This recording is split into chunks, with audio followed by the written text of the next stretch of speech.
Why helping people can sometimes be toxic. Your kindness might be causing harm without you even realizing it. That statement might sound jarring at first, but I've discovered a profound truth over my decades of studying human behavior. Our greatest intentions to lift others up can sometimes be the very thing holding them down. Think about that for a moment. The very thing you believe shows your love and compassion might actually be taking away someone's power. I've spent decades studying human behavior, and I've come to understand that helping isn't always helpful. In fact, it can sometimes be the most toxic thing we can do to another person. I grew up in foster homes. I spent my early years moving from place to place, and I learned something profound about human nature during that time. I noticed how some people helped out of genuine compassion, while others helped to feel superior, to control, or to avoid their own problems. The difference was subtle but significant, and that difference has shaped my understanding of what it truly means to be of service to others. Let me tell you a story that changed how I view helping forever. Years ago, I met a man named Robert who had fallen on hard times. He'd lost his job, his marriage was failing, and he was struggling to find direction. As his friend, I immediately jumped in to fix everything. I gave him money, called contacts to find him work, and spent hours telling him exactly how he should rebuild his life. I was so busy helping that I never noticed how my actions were affecting. Each time I offered another solution, his shoulders slumped a little more. Each time I gave him money, he seemed less motivated to solve his own problems. I thought I was being kind, but what I was actually communicating was, I don't believe you can handle this on your own.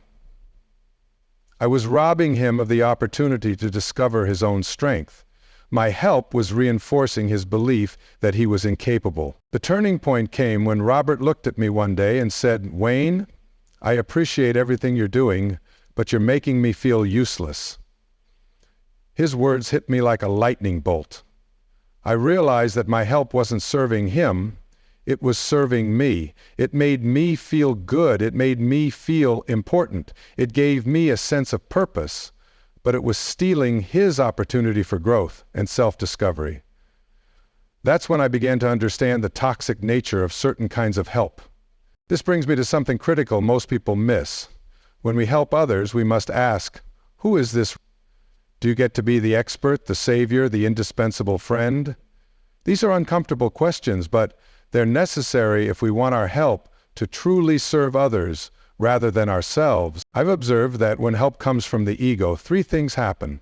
First, we become invested in the other person, staying in a position of need, because as long as they need us, we get to keep our role as helper. Second, we start to resent the person we're helping because they're not changing in the ways we think they should. And third, the person we're helping begins to resent us because nobody wants to feel like a charity case or a project. The ego has another trick when we help others. It convinces us that we know better than they do about what they need. It whispers that our wisdom is superior, that our solutions are the best. But here's the truth. Nobody knows what another person needs better than they do themselves. Even at their lowest point, people have inner wisdom that, if activated, will guide them far better than our external advice ever could. Now, I want to talk about the four main ways help becomes toxic.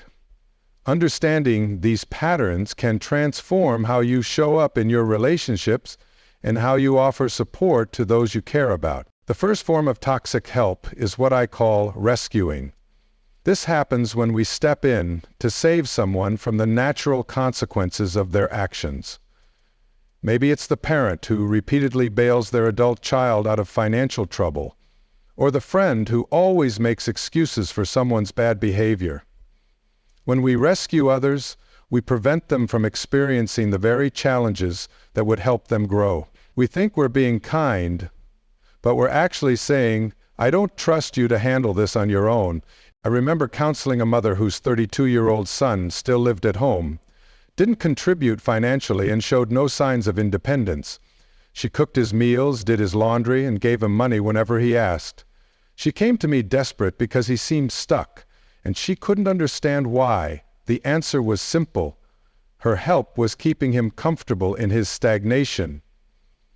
Her helping was toxic because it removed any need for him to develop self-reliance. Sometimes the most loving thing we can do is to step back and allow others to face their challenges. The second type of toxic help is fixing. This occurs when we try to solve others' problems without being asked, assuming we know what's best for them. Fixers are always offering advice, always suggesting solutions, always trying to eliminate others' struggles. But here's what fixers miss. Sometimes the struggle is the solution.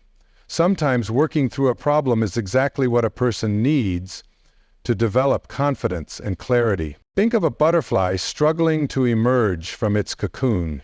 If you, with kind intentions, cut open the cocoon to help the butterfly, you would actually doom it to death. The struggle to push through the tiny opening is what forces fluid into the butterfly's wings, strengthening them for flight. Without that struggle, the butterfly will never fly. Similarly, when we rush to fix others' problems, we may be preventing the very struggle they need to develop their wings. The third form of toxic help is controlling. This happens when our help comes with strings attached. I'll help you, but you need to do it my way. I'll support you, but only if you make the choices I approve of. This kind of help is manipulation disguised as generosity. It's about getting others to live according to our values and expectations, rather than discovering their own path. I once worked with a successful businessman who was funding his daughter's college education. But his financial support came with countless conditions about her major, her grades, her friends, even how she spent her weekends. He believed he was helping her succeed, but what he was really doing was teaching her that his love and support were conditional. He was using his help as a way to control her life choices. Not surprisingly, their relationship was filled with tension, and she was anxious and unsure of herself. His help was toxic because it undermined her autonomy and self-trust. The fourth type of toxic help is what I call caretaking. This occurs when we take responsibility for others' emotions or well-being to such an extent that we neglect our own needs. Caretakers often end up exhausted, resentful, and burned out because they're constantly putting others first. This might sound noble, but it's actually harmful to both parties. The caretaker suffers from neglecting their own needs, and the recipient learns to depend on others rather than developing emotional resilience. I've known many caretakers in my life, and they often share a common belief: that their worth is tied to how much they give to others. They believe that self-sacrifice is the highest form of love. But true love doesn't require martyrdom. True service doesn't demand that we deplete ourselves. In fact, when we help from a place of depletion, we're not really giving our best to others anyway. So what drives us to help in these toxic ways? What's the psychology behind it? The answer lies in our childhood experiences and the messages we received about love, worth, and connection. Many toxic helpers grew up in environments where love was conditional.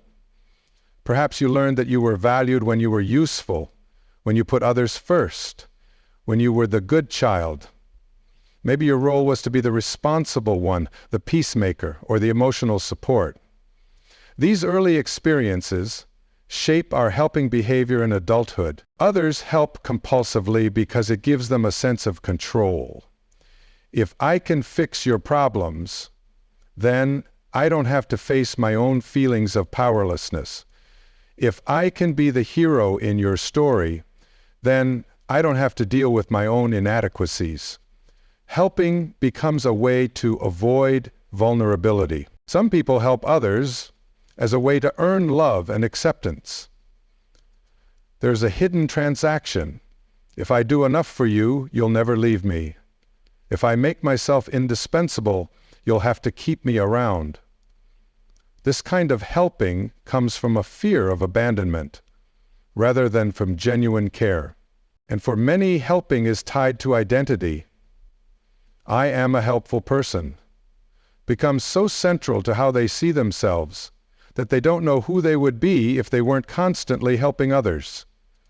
Their sense of self is wrapped up in being needed, in being the go-to person when problems arise. To stop helping feels like losing themselves. Understanding these motivations isn't about beating ourselves up for imperfect helping. It's about bringing awareness to our patterns so we can shift from toxic helping to authentic service. Because there is a world of difference between the two. Authentic help empowers rather than enables. It recognizes and honors the other person's capacity to solve their own problems. It offers support without taking over. It respects boundaries. It comes from a place of love rather than fear, abundance rather than lack. Authentic help is a gift freely given, with no strings attached and no expectations of return. Let me give you a clear picture of the difference. Imagine your friend is going through a difficult divorce. Toxic help might look like telling them exactly what they should do, making decisions for them, speaking badly about their ex to show loyalty, or taking on all their responsibilities so they don't have to deal with anything difficult. Authentic help, on the other hand, might look like listening without trying to fix, asking thoughtful questions that help them find their own answers, respecting their choices even when different from what you would do, offering specific support. Can I pick up the kids on Tuesday? Rather than vague statements, let me know if you need anything, and encouraging them to take care of themselves during this difficult time. Toxic help creates dependency. Authentic help fosters independence. Toxic help comes from a place of "I know best." Authentic help comes from a place of "I trust your inner wisdom." Toxic help is about the helper's needs. Authentic help is about the other person's growth. One of the clearest signs of toxic help is when we find ourselves giving advice that hasn't been asked for. Think about that for a moment. How often do you jump in with suggestions before the other person has even requested your input? How often do you assume that your way is the right way? This behavior, though well-intentioned, sends a powerful message. I don't trust you to figure this out on your own. Another sign is feeling resentful about helping. If you find yourself keeping score, thinking thoughts like, after all I've done for them, or they should be more grateful, that's a red flag. Authentic help doesn't create a debt to be repaid. It doesn't leave us feeling drained or unappreciated because it's given freely, without expectation. Pay attention also to how the person responds to your help. Do they seem empowered afterward or more dependent? Do they turn to you for every little decision, or are they growing in confidence? Do they express genuine gratitude, or do you sense an underlying resentment? These reactions can tell you a lot about whether your help is truly serving them. And perhaps most importantly, notice how you feel when the person you're helping succeeds on their own. Are you genuinely happy for them?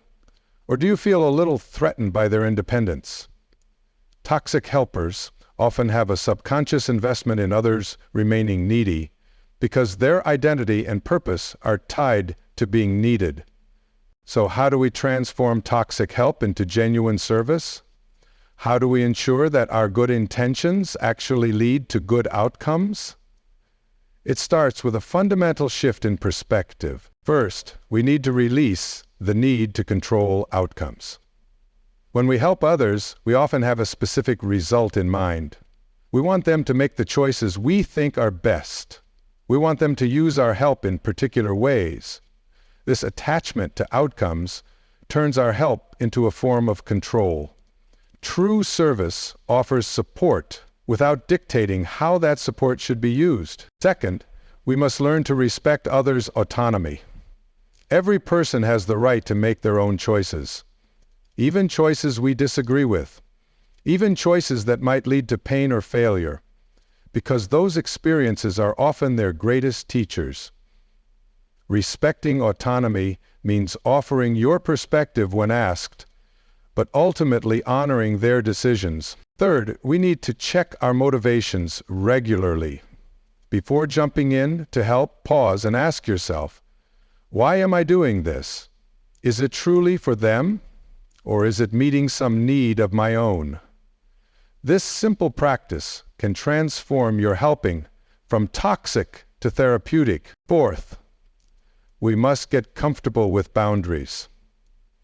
Healthy helping includes knowing when to step back, when to say no, and when to allow natural consequences to unfold. Boundaries aren't selfish, they're essential for sustainable service.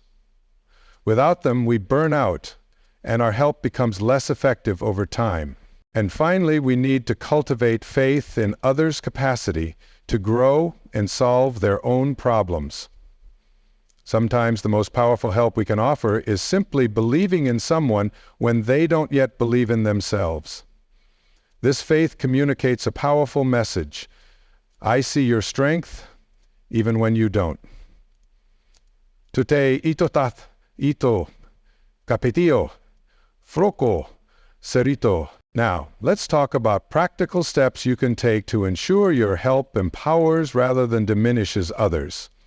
These are strategies I've developed over decades of working with people, and they've transformed countless helping relationships from toxic to nourishing. Start by asking permission before offering help. This simple act shows respect for the other person's autonomy.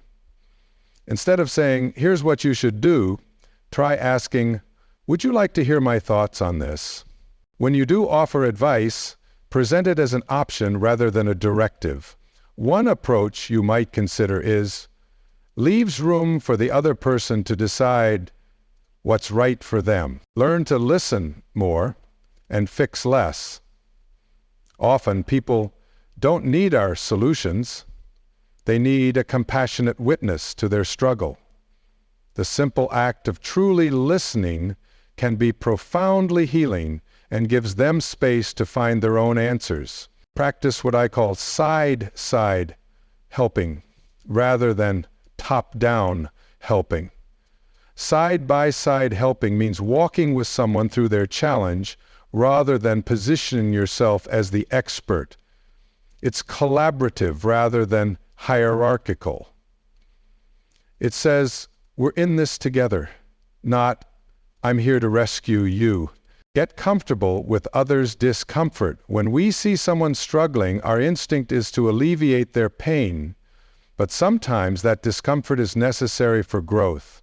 Learning to sit with others' difficult emotions without rushing to fix them is a profound form of respect. Be mindful of the language you use when helping. Phrases like, "you should," "if I were you," or "just do this," can be disempowering. Instead, try phrases that honor agency. What options are you considering? When someone you've been helping starts to stand on their own, celebrates their independence, this reinforces their growth and helps you release any unconscious need to keep them dependent on your help. Regularly reflect on your helping relationships. Are they becoming more balanced over time, with both parties giving and receiving? Or is one person always the helper and the other always the helped? Healthy relationships have reciprocity, even if it takes different forms. Let me share another important aspect of healthy helping that's often overlooked. It's what I call holding space for others. This means creating a safe environment where people can work through their own challenges without judgment or interruption.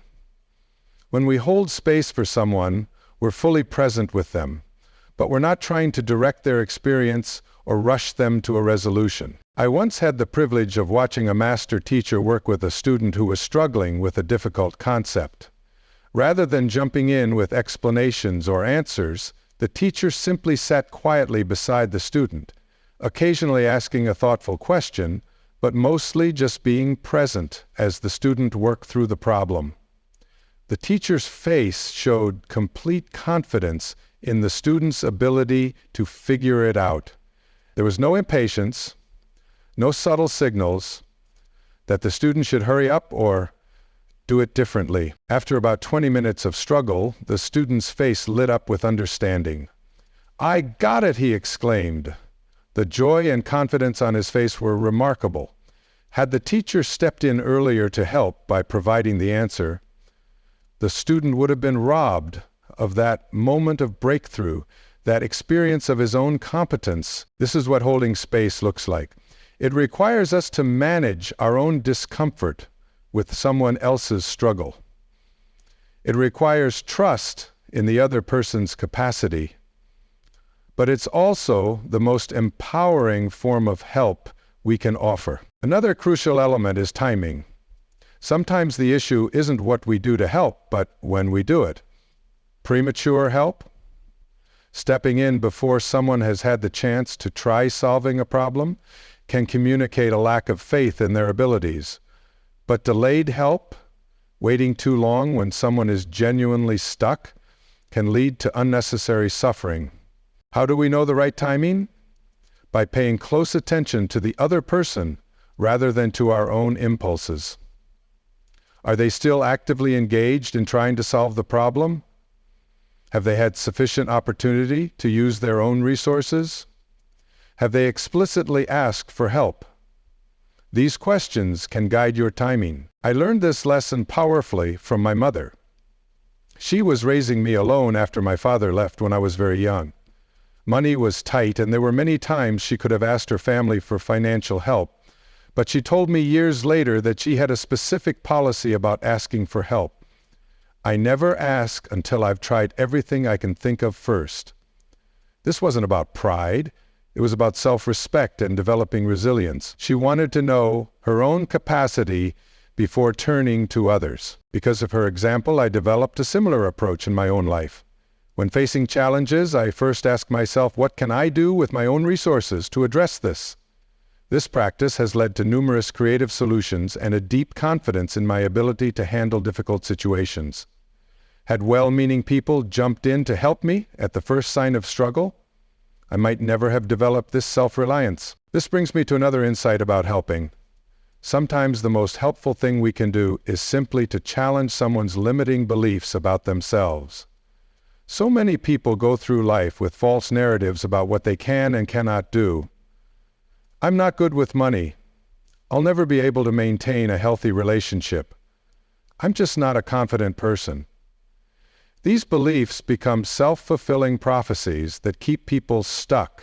When we unquestioningly accept others' limiting stories about themselves and help them from within those limitations, we inadvertently reinforce those false boundaries.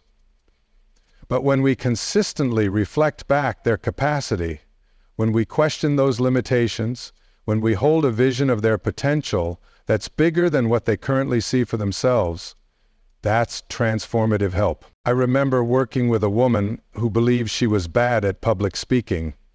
She had an important presentation coming up, and friends and family were helping by offering to do parts of the presentation for her, suggesting she use lots of slides to minimize her speaking time, and giving her tips on how to get through it. Their help, while well-intentioned, was reinforcing her belief that she was inherently bad at something she could absolutely learn to do well. When she came to me, I took a different approach. Instead of helping her avoid public speaking or get through it, I challenged the underlying belief. We worked on reframing her relationship with public speaking, focusing on her natural strengths as a communicator and gradually building her confidence through practice. By the time her presentation came around, she wasn't just getting through it, she was actually enjoying parts of it. The most helpful thing I did wasn't giving her techniques. It was refusing to accept her limiting story about herself. And finally, be gentle with yourself as you learn to help in healthier ways.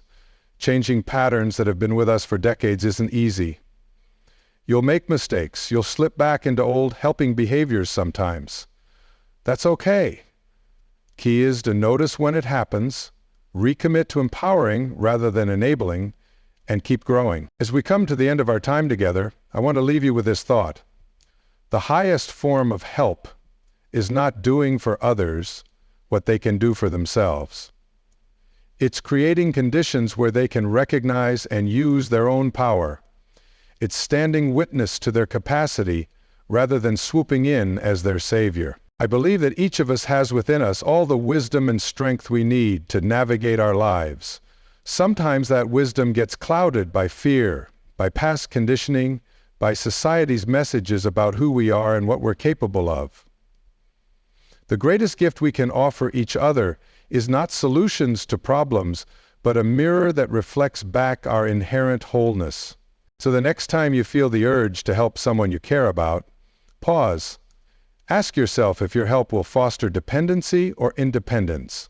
Ask if it comes from a place of trust in their capacity or a need to control their journey.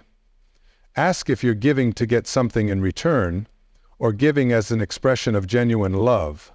Because when help flows from respect rather than rescue, from love rather than lack, it becomes a force not for dependency, but for liberation. And in that liberation, both the helper and the helped are transformed. This is the paradox and the promise of true service. In empowering others, we find our own greatest freedom. Let me tell you one more story that illustrates this principle perfectly. Years ago, I met an elderly carpenter named Frank who had spent his life teaching apprentices his craft. When I asked him the secret to being a good teacher, he said something I've never forgotten. The best teachers make themselves unnecessary. He explained that when he first started teaching young carpenters, he would frequently jump in to correct their mistakes or demonstrate the right way to do something. His students produced good work under his watchful eye, but as soon as he wasn't there to guide them, the quality would drop. He realized he wasn't actually teaching them, so Frank changed his approach. He began asking questions instead of giving answers. What do you think might happen if you cut the wood that way? How else might you approach this joint? What would you try if you didn't have me here to ask? His students' work was rougher at first, as they learned through trial and error, but something remarkable happened. They began to develop judgment, creativity, and problem-solving skills that went beyond what Frank could have directly taught them. By the end of their apprenticeships, many of Frank's students had developed techniques and approaches that even he hadn't thought of.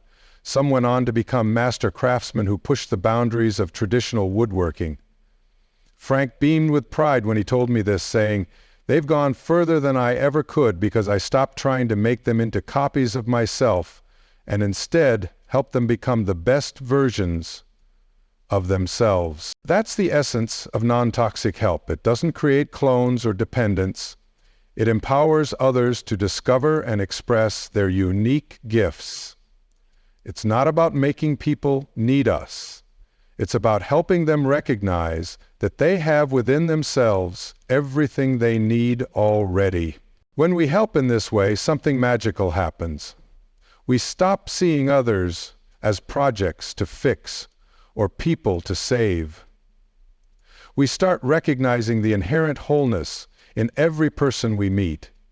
And when we see others this way, we begin to see ourselves through the same compassionate, empowering lens. That's the ultimate gift of healthy helping. It transforms not just our relationships with others, but our relationship with ourselves. We move from a mindset of lack and limitation to one of abundance and possibility. We stop trying to prove our worth through helping and instead express our inherent value through genuine service. The next time you feel moved to help someone, remember, true help isn't about showing others the way. It's about walking beside them as they find their own path. It's not about being their strength. It's about reminding them of the strength they already possess. It's not about fixing their problems. It's about believing in their capacity to grow through those problems. And in this shift from toxic helping to empowering service, we don't just change others' lives, we transform our own.